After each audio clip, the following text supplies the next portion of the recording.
You have been fed a lethal fiction. You believe that if you are smart enough, kind enough, or work hard enough, the world will inevitably reward you. Look at the people actually holding the reins of power. Are they the kindest? Are they the most talented? Rarely. They are simply the ones operating on a different frequency. The educational system sold you a lie called meritocracy. They taught you that intelligence is about memory, rule-following, and solving equations. This was not designed to make you a leader. It was designed to make you an efficient component in someone else's machine. It is a slave morality, engineered to keep the workforce productive and compliant. True dominion requires a different operating system, entirely dark intelligence. This is not about IQ. It is about pattern recognition in the human hierarchy. It is the ability to read the silence between words, to detach from the desperate biological need for validation and to view social dynamics as raw physics rather than a morality play. Most of the population is trapped in the just world hypothesis, the cognitive delusion that the universe is fair. They are sleepwalking, reacting to chemical emotions they don't understand, manipulated by architects they cannot see. They are pawns who hallucinate that they are players. If you are tired of being outmaneuvered by people with half your talent but double your aggression, listen closely.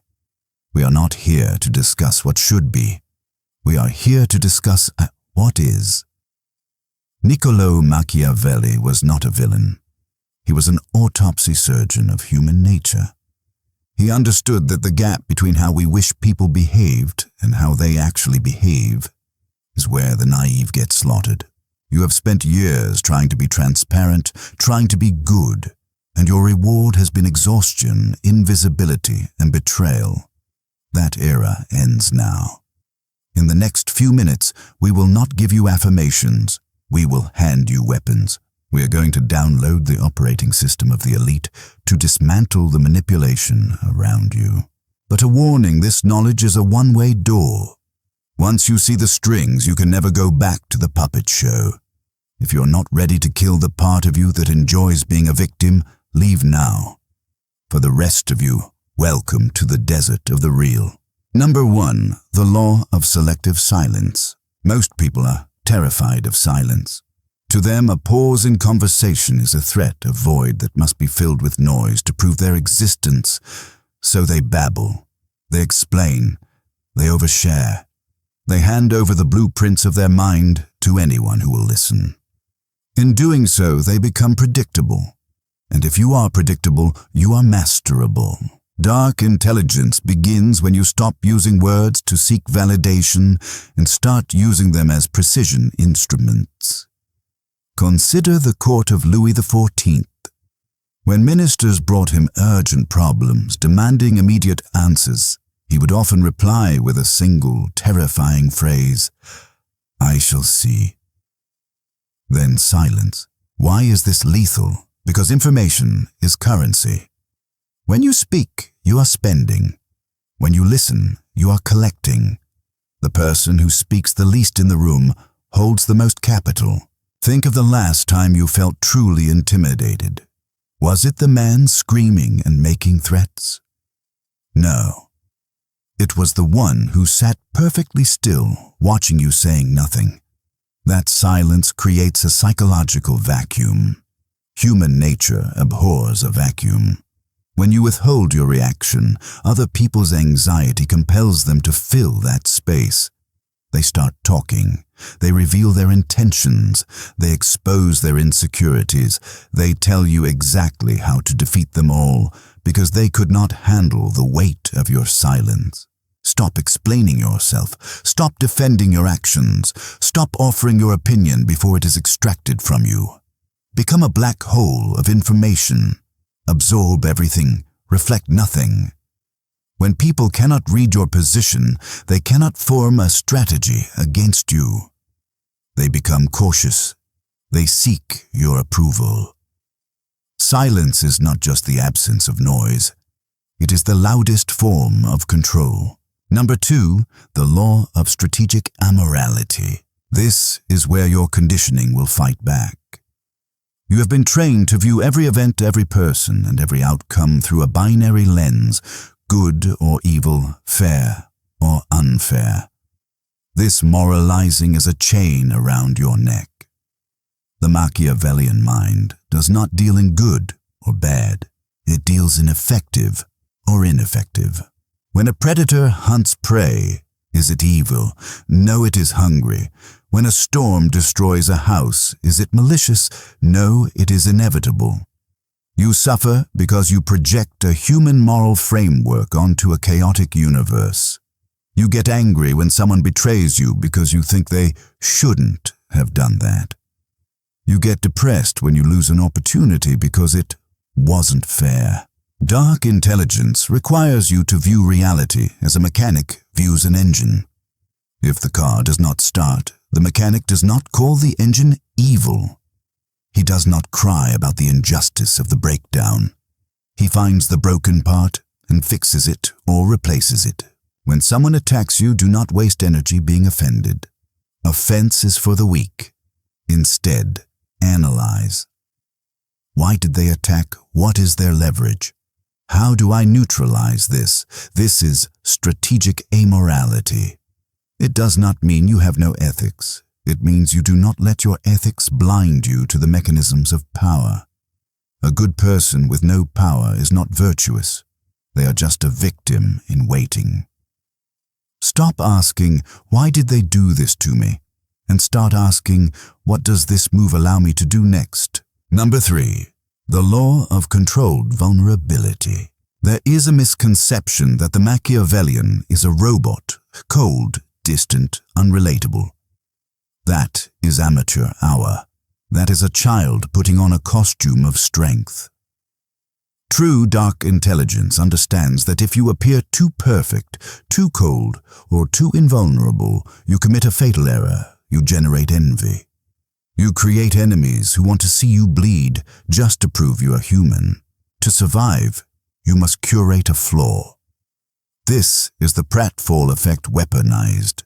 You must deliberately display a small, harmless weakness to disarm those around you. Admit to a clumsy mistake.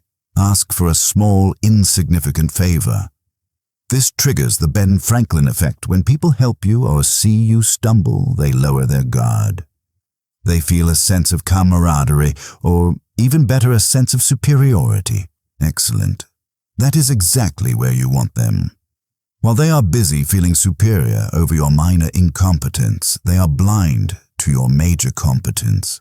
You are managing their perception, humanizing yourself enough to avoid being a target, while keeping your true core locked in a vault they don't even know exists. Never show your throat, but occasionally show a scratch on your arm. A safe enemy is an easy enemy to dismantle. Number 4. The law of the mirror. We live in the age of terminal narcissism. Everyone is the protagonist of their own film. Everyone else is merely an extra. The amateur mistake you make is trying to audition for a leading role in their story. You try to impress. You try to show your intellect. Stop. Dark intelligence dictates a different approach. Do not outshine. Instead, become a mirror. Reflect their reality back to them. If they are angry, validate the anger. If they are excited, match the frequency. Adopt their posture. Use their vocabulary. This triggers the chameleon effect. A powerful psychological transfer occurs. They do not see you. They see a validated version of themselves, and because they are obsessed with themselves, they will become obsessed with you. They will leave thinking you are the most charming, empathetic person alive, even if you said nothing of substance. But understand the utility here. This is not about friendship. This is tactical empathy. While they are seduced by their own reflection, their guard drops. They reveal their triggers, their values, and their soft spots. You are mapping their psyche. The mirror has no ego. It simply collects data. Let them preen. While they are distracted by their own image, you are rearranging the board. Number 5, the law of outcome independence. The root of all anxiety is attachment to the result. You want the job, you want the relationship, you want the respect. And because you want it so badly, you signal desperation. You signal scarcity. In the physics of power, scarcity is repulsive. It is the scent of blood in the water. People run from those who need them and are drawn to those who can live without them. You must cultivate a state of radical outcome independence, the zero-point field. This is the Taoist concept of wu-wei weaponized. It is the mindset that says, I will work for this, I will plan for this, but if I do not get it, I remain whole. This is not giving up. This is the ultimate leverage. When you are willing to walk away from the negotiation table, you hold the power. This is your BATNA, your best alternative to a negotiated agreement. Without the ability to walk away, you're not negotiating. You are begging. Machiavelli knew that fear of loss makes you a slave. If your boss knows you are terrified of losing your income, he owns you. If your partner knows you are terrified of solitude, they own you. You must mentally accept the worst-case scenario. Visualize the loss. Make peace with it. Realize you would survive. Once you destroy the fear of loss, you become dangerous. You become untouchable. The person who does not need anything is the one who eventually gets everything because they operate from a place of gravity, not a place of starvation. Number 6. The law of the useful enemy. Most people want a life of peace. They want everyone to like them. They avoid conflict at all costs. This is a biological error. Conflict is the forge of intelligence. Without resistance, your mind atrophies. Machiavelli advised the prince that he should not only be prepared for war, but should actively study it. Dark intelligence recognizes the utility of an opponent.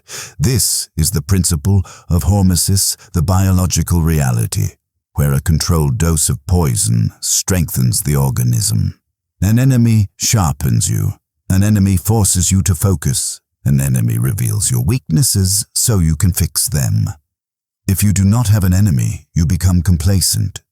You get fat on your own ego. Sometimes you must use the friction of rivalry to propel yourself forward.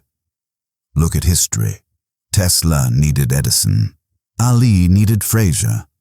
The friction creates the fire. Do not whine about the people trying to bring you down. Use them.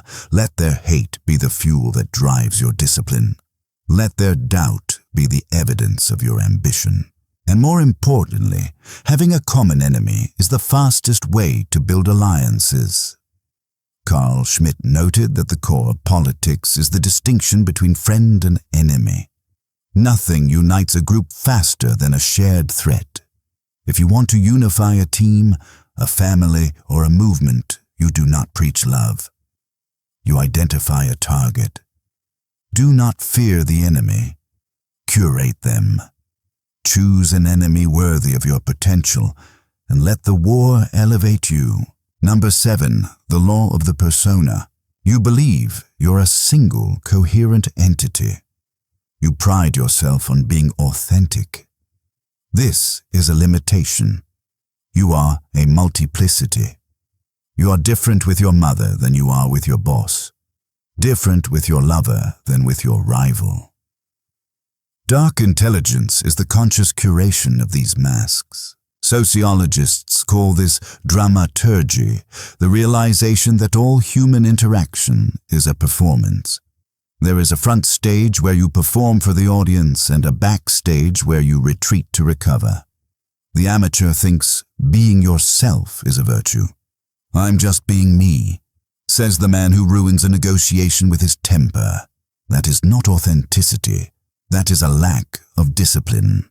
You must view your personality as a constructor tool. When you enter a high-stakes meeting, you must wear the mask of authority, cold, decisive, unwavering. When you are with your family, you switch to the mask of the protector. This is not lying. This is calibration.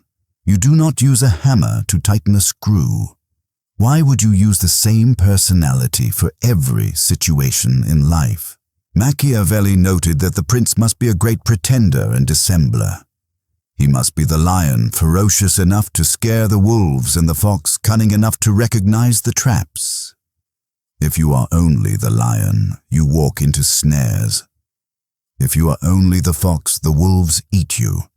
Fluidity is survival. Be water. Take the shape of the container you are in. When the container breaks, you flow. You do not shatter. Number 8, the law of necessary suspicion. Trust but verify. No, that is too soft. Verify, then trust provisionally. The naive mind projects its own goodness onto the world. You think, I wouldn't lie to him, so he won't lie to me. This projection is the architecture of your own destruction. Dark intelligence accepts a brutal truth: everyone acts in their own self-interest. Even acts of altruism are often driven by the need to feel good about oneself. This is not a reason to be bitter. It is a reason to be awake. You must develop a background radiation of suspicion. Not paranoia. Paranoia is fear without evidence.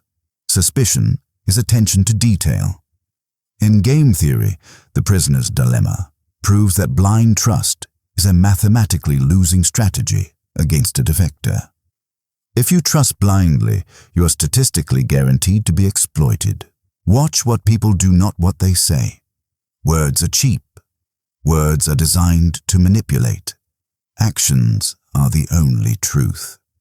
When someone offers you a great opportunity, ask, what is in it for them? When someone compliments you excessively, ask, what are they trying to distract me from? Machiavelli wrote, men are so simple and so ready to obey present necessities that he who deceives will always find those who allow themselves to be deceived. Do not be the one who allows themselves to be deceived. Require proof. Test loyalty before you lean on it. Give people small amounts of power and see how they use it before you give them the keys to the kingdom. It is better to be pleasantly surprised by loyalty than devastated by betrayal. Number 9, the law of the shadow. We end with the deepest law, the intersection where Carl Jung and Niccolo Machiavelli meet. You must integrate your monster. Society has domesticated you. It tells you to be harmless, to be nice, to repress your anger, your greed, and your desire for power. But a harmless man is not a virtuous man. A harmless man is merely impotent. He does not do good because he chooses to. He does good because he lacks the capacity to do evil. That is not morality, that is biological necessity. Dark intelligence requires the realization that you are capable of terrible things. You have the capacity for cruelty. You have the capacity for manipulation. Do not deny this. Own it. Why? Because if you do not know your own capacity for darkness, you will never recognize it in others. You will be naive. And worse, if you repress your shadow, it will control you. It will leak out in passive aggression, resentment, and self-sabotage. You must bring the monster into the light. You must look at it and say, I see you. I control you. Consider the ancient definition of meekness. It does not mean weakness. It means those who have swords and know how to keep them sheathed.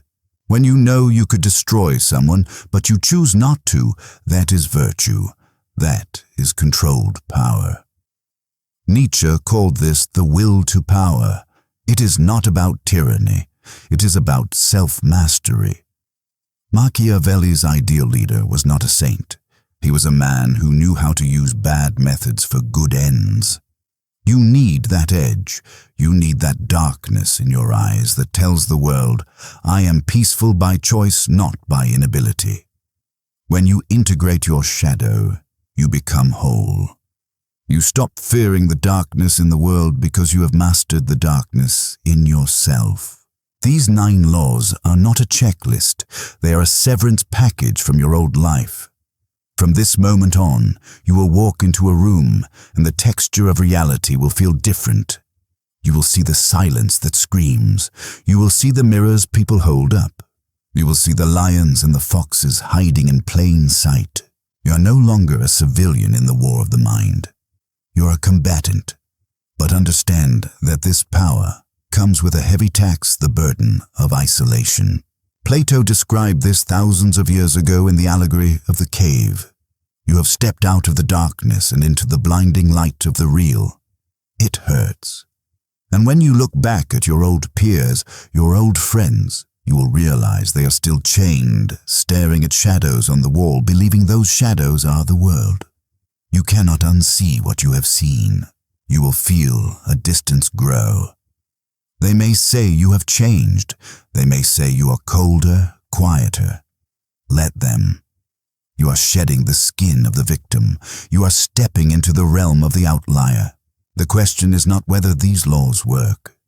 History has proven they do for thousands of years.